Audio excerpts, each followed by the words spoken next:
पर देखी हसलाई तो बुझी हस यार माल बिया कॉपीराइट। तो बुझी हस यार माल बिया कॉपीराइट।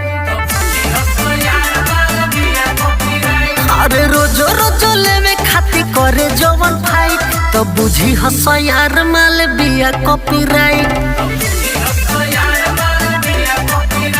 तो बुझी हस यार माल बिया कॉपीराइट।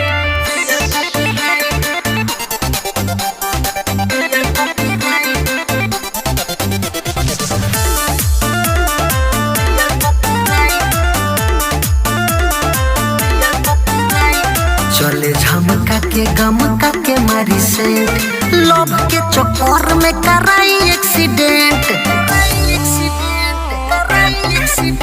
अरे चले झमका के गमका के मारी से लव के चक्कर में कराई एक्सीडेंट। देखे में सामान जदी होखे नहीं टाइट तो बुझी हस यार माल बिया कॉपीराइट। तो बुझी हस यार माल बिया कॉपीराइट।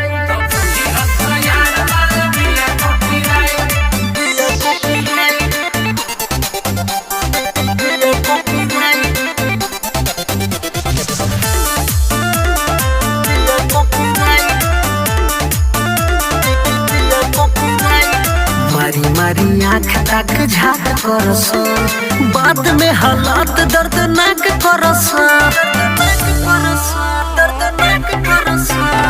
मारी मारी आँख तक झाक करस बाद में हालात दर्दनाक करस।